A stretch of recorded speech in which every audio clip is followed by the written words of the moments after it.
Thank you for that, Clifford Frey, and let's welcome our final speaker, Birgitta Jónsdóttir. Birgitta Jónsdóttir is a poetician and a former parliamentarian for the civic movement and Pirate Party in the Icelandic Parliament. Of both, she helped co-create and chairman for International Modern Media Institute.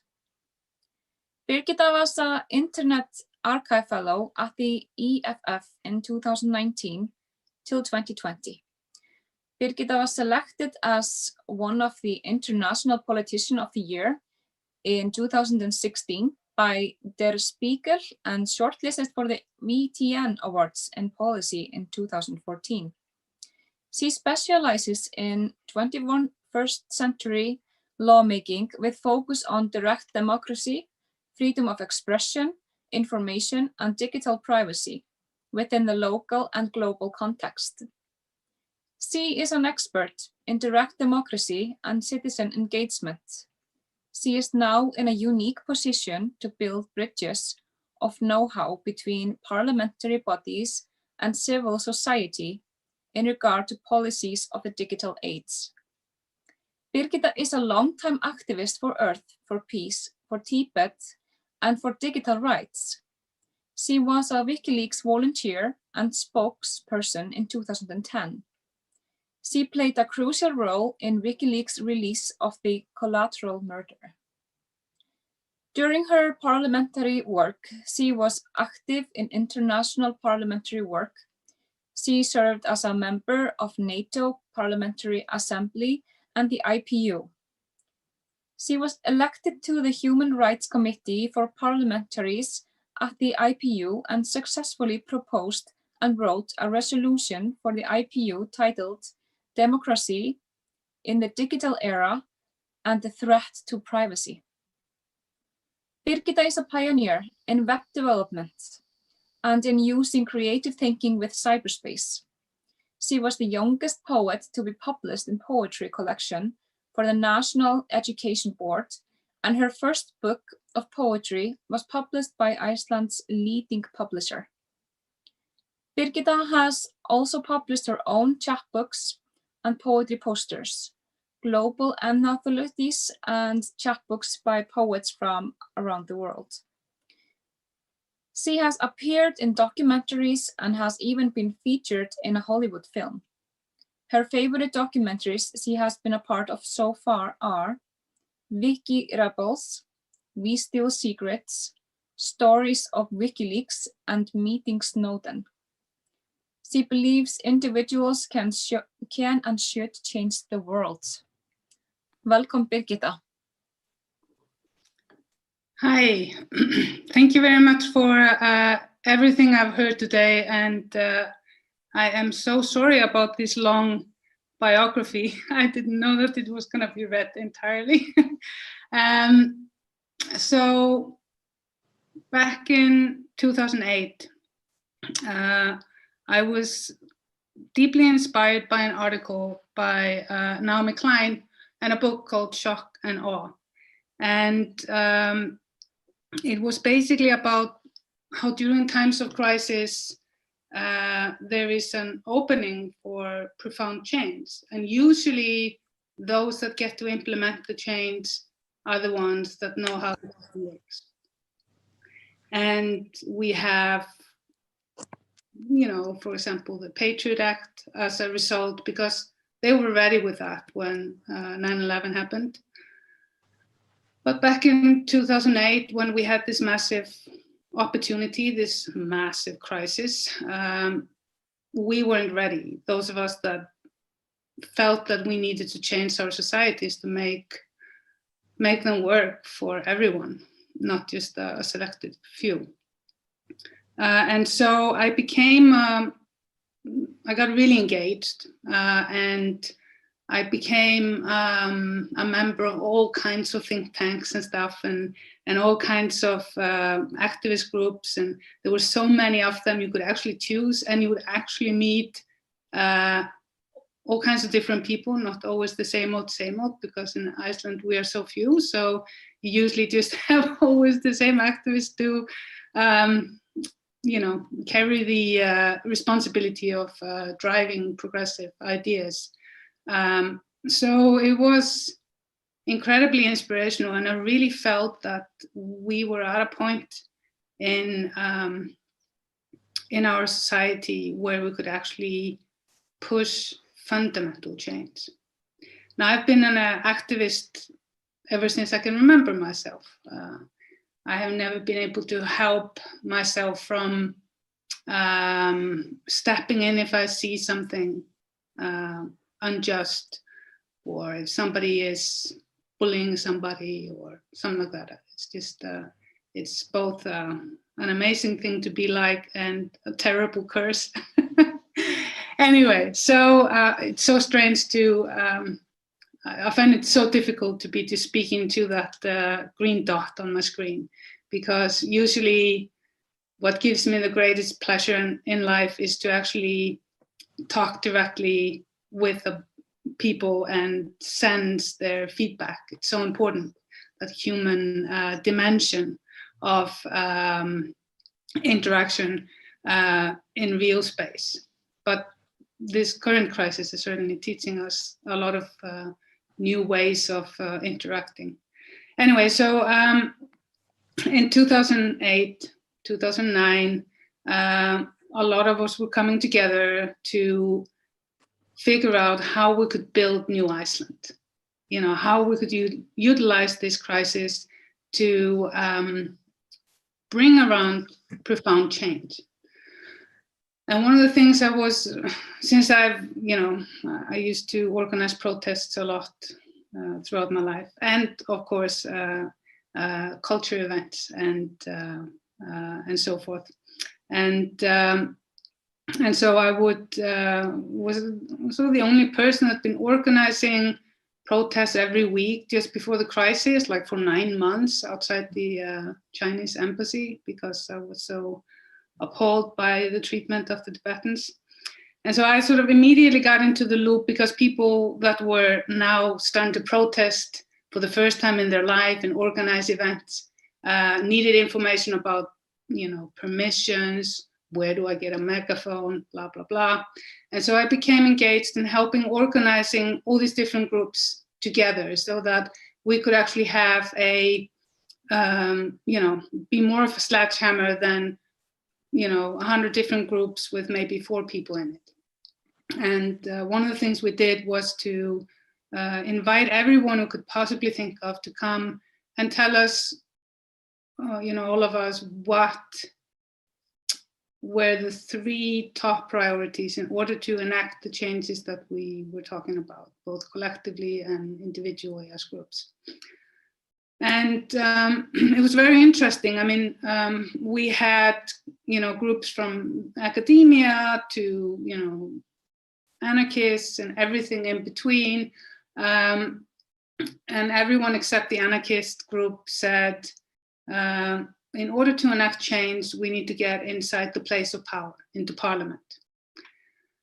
And so our task after that meeting was to help facilitate that and create a movement that had an aim to actually get into parliament. Now, I have to say, and this is very, very important to me, I have never dreamt of being in parliament. I have never had any aspirations of being a so-called politician, because obviously.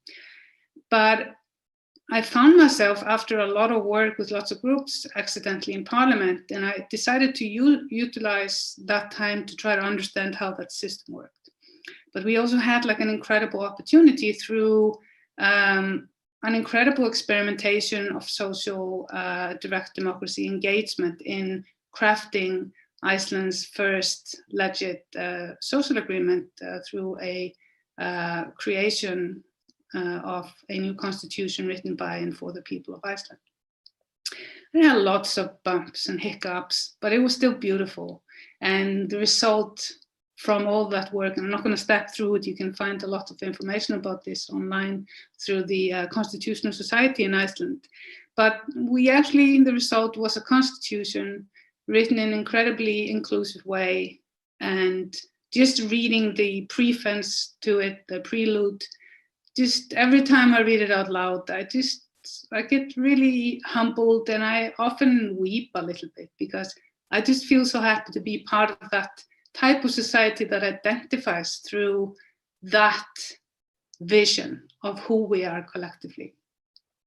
Now, unfortunately, the parliament and the government at the time didn't understand, and this is the critical point, is that if you want to use crisis as a vehicle for change, it's very important right now because we are, having like multitude of crises happening globally and locally right now. If you want to get real changes done, you have to do it quick, because those that used to have power, when they get back on their feet, they will use their knowledge of how the system works to stop any drawback on their power. So there are like a few critical things to keep in mind. One is like what Clifford is doing, and many of you within the Zeitgeist Movement and those of you that have been speaking today, I've noticed the common thread, and that is very important to see and makes me very hopeful. And that is to gather people from different groups to work collectively on something that you all can agree on, is your priority collectively. Because if we don't have a collective priority and a collective vision, like Kristin Valur was talking about, then we're just gonna have like 1,000 splinter groups where everyone believes that their vision is the correct one. So we have to prioritize what is the most urgent thing to fix, so we can start to fix all the other things. Because obviously there is no magic formula, but there is a lot of experience that has already been lived in so many different parts of the world. So, obviously, I don't know if you all agree with me, but I feel that we need to rethink, like Kristin Valur was talking about, the economics, and the way we value things. We need to rethink the concept of sharing, cooperatives and so forth, so that we can draw as many people as possible into that. Like with what Einar Bergmundur was talking about, there's actually a really good documentary about exactly what he is talking about, called The Take, that was actually directed by Naomi Klein. And it's about this cooperative movement in Argentina after that massive financial crisis and the destruction of infrastructure by demands from the IMF and so forth. Like we used to call them in Iceland when we had them, the international motherfuckers. Anyway, so I think, I found it and I shared it on the YouTube channel, because I think it offers a lot of inspiration. So it's about workers in Argentina that figured out that there was a loophole in the law so that they could actually, if a factory, say a sewing factory or an industrial factory was shut down because of bankruptcy, there was a right for if it had been abandoned, the workers had the right to actually take it over and start afresh with it. And the first take like that was actually done by a lot of elderly women in a sewing factory. And it's hugely inspirational. And they also did these massive markets of sharing experience, like, so instead of malls like we have today, they just took these warehouses and places where they had a sharing economy. I don't know how it is today, but there are so many examples that we can resample in our current situations. And one of the things I really feel that we have to address is the fact that so many nations that are so-called developing nations, and what I would like to call progressing nations rather, is they are burdened with so much debt. And I don't understand why there isn't more demand, that because we have to restart somewhere, right? Have like a blanket, debt forgiveness, and particularly to poor nations that are burdened by these huge debt. And I really think also that people need to familiarize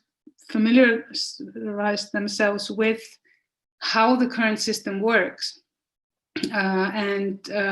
Because we are burdened also by one almighty God that is present all over the world and is present in our lives. And it's the God of law, because laws are like an almighty law. If you break them, you can end up dead, or you can have your freedoms taken away from you, or your family punished. And so we need to look at enacting change like we were in power, even if we don't. We don't have to. People don't have to go into parliament to change things. We just have to understand how the system works, and then we have to apply smart little hacks of legal changes through the people that are over there, that can actually, we can build on further change. It's like a little domino. And this is why, for example, when I was in parliament, I put a lot of effort in a set of changes in law that would give people better access to information, that would, we would have a whistleblowing act for both the public and the private sector, with source protection. We would limit liability of IP hosts. We would limit access of governments and corporations to our data through data retention laws, and so forth. And because when I was in parliament, I applied a different kind of thinking, and I refused to learn all the unwritten rules. And I have never believed in my life, and this is also a good thing to just program yourself with. I don't believe there is anything I can't do. I can do anything. And so I managed to get the entire parliament to agree on a resolution changing 10 different laws in I don't know how many different ministries. And this is in 2009. And I still have many prime ministers later, a prime minister finishing this task. And this has never happened before. And I kept telling other parliamentarians, you can do this too. I'm not unique. I just got a unique idea on how to do stuff, use it. Because usually there is this notion that parliaments are powerful, but they transfer all their power to the executive branch. And then the executive branch transfers that power to the lawmaking firms that are often owned by industry. And actually, if you think about who writes the laws, it's actually these law firms. And so as soon as you know that kind of stuff, you are better equipped to come up with solutions that are fundamental solutions. And so right now, obviously I was really inspired by the Zeitgeist Movement. And I even, as a parliamentarian, you have this thing that you're supposed to go and meet your constituency, ever so often. And instead of going to businesses or other sort of governance bodies, I decided to have a free documentary thing where I invited everybody to come to and see a documentary with me. And the Zeitgeist film was the first one that I did. And it was totally full. It was really cool, the cinema. Anyway, so, but I think that right now we have a great opportunity to start to collect and implement, collect the data about stuff that's being done, and then start to implement some of it in our local communities.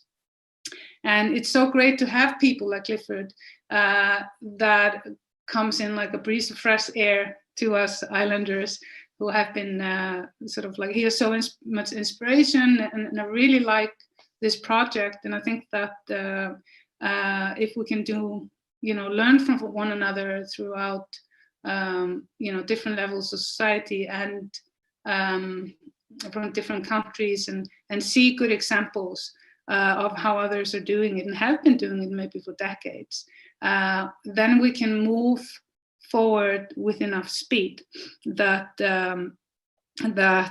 is needed during these crises that we're in. And one of the things I think is also important is to look at, not necessarily, I used to look into universal basic income. I think the universal part of it is maybe not useful, but some type of safety net for people that cannot, because of health situation, for example, provide for themselves, or become like a robust members in a cooperative. So we always have to think about the welfare of everyone rather than just the few that are able. And so I'm looking forward to see more, progressiveness from this movement and all the other movements that you will hook up with, hopefully, because we need to collaborate more than ever. So thank you very much for listening, and have a great day.